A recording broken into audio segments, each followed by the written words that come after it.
பசங்களா எல்லாருக்கும் எக்ஸாம் போயிட்டுருக்கு. நல்லா பண்ணிகிட்ருப்பீங்கன்னு நினைக்கிறேன்.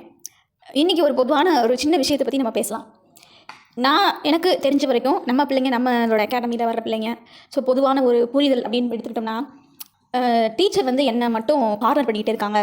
1, என்னை கவனிக்க மாட்றாங்க.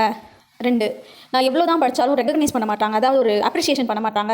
நல்லா படிக்கிற பிள்ளைங்களை மட்டும் நல்லா அப்ரிஷியேட் பண்ணிவிட்டு, நான் கொஞ்சம் ஆவரேஜ் தான் சார், நம்ம இன்னும் ட்ரை பண்ணி அவன் மேலே வருவோம் அப்படின்னு நினச்சி பண்ணாலும் எதுவும் அப்ரிஷியேஷனே கிடைக்க மாட்டேங்குது அப்படின்னு நினைக்கிற குழந்தைங்க இன்றைக்கி நிறையா இருக்கீங்க. அது ஒன்றும் தப்பு இல்லை. நம்ம செய்கிற செயலுக்கு ஒரு அப்ரிஷியேஷன், ரெகக்னேஷன் கிடைக்கணும் அப்படின்னு நினைக்கிறது தப்பு இல்லை. இதில் என்னோட வாழ்க்கையில் நடந்த ஒரு சின்ன விஷயத்தை சொல்லி உங்களை மோட்டிவேட் பண்ணலான்னு ஆசைப்பட்றேன். நான் 5th வரைக்கும் 5வது வரைக்கும் ஒரு கிராமத்தில் தான் படிச்சுட்டு இருந்தேன். 6ஆம் வகுப்பு நாங்கள் மதுரைக்கு அப்பாவுக்கு மாறுதலாகி வர்றோம். ஒரு பெரிய ஸ்கூல்னால் இப்போ இருக்கிற மாதிரி சிபிஎஸ்சி ஐசிஎஸ்லாம் இல்லை. ஒரு கிறிஸ்டியன் ஸ்கூலில் அப்பா போய் சேர்க்குறாங்க. அங்கே பார்த்தீங்கன்னா ஸ்ட்ரென்த் 70 பிள்ளைங்க இருப்பாங்க. ஒரு கிளாஸுக்கு 75 பிள்ளைங்க. நான் கேட்குறாங்க, நீ வந்து உன்னோட ஸ்கூலில் எத்தனாவது ரேங்க் எடுப்ப?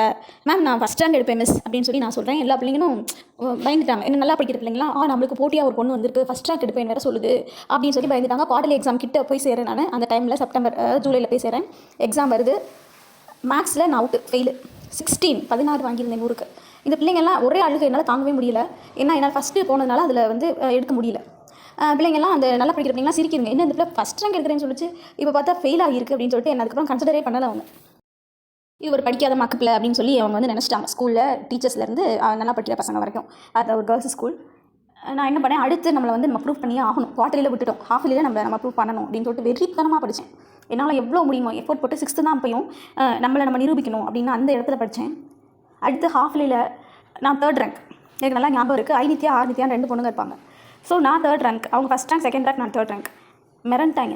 ஸோ அதுக்கப்புறம் நான் ஃபுல்லாக டாப்பரில் தான் இருந்தேன். நம்ம நிரூபிக்கணும்னா நம்ம நிரூபிக்கிற விதம் வந்து ரொம்ப ஸ்ட்ராங்காக இருக்கணும். இப்போ உங்கள் மிஸ்கிட்டையோ இல்லை உங்கள் ஃப்ரெண்ட்ஸ் கிட்ட இல்லை உங்களுக்கு பிடிக்காதவங்ககிட்ட, உங்களை டிகிரேட் பண்ணுறவங்ககிட்ட, உங்களை அவமானப்படுத்துறவங்ககிட்ட நீங்கள் உங்களை நிரூபிக்கணும்னு நினச்சிங்கன்னா அதை ஸ்ட்ராங்காக பண்ணுங்கள். ஸோ அவங்க உங்களை பாராட்டியே ஆகணும் அப்படின்ற எட்ஜுக்கு அவங்களை கொண்டு போனால் கண்டிப்பாக அவங்களால பாராட்டாமல் இருக்கவே முடியாது. ஸோ குழந்தைங்களே, உங்களோட ஃபுல் எஃபோர்ட்டை போடுங்க. உங்களால் முடிஞ்ச அளவு படிங்க. ஸோ இதுதான் மற்றவங்களுக்கு நம்ம கொடுக்குற நல்ல பதிலாக இருக்கும். You are an outstanding student. You have a wonderful future ahead of you. Thank you.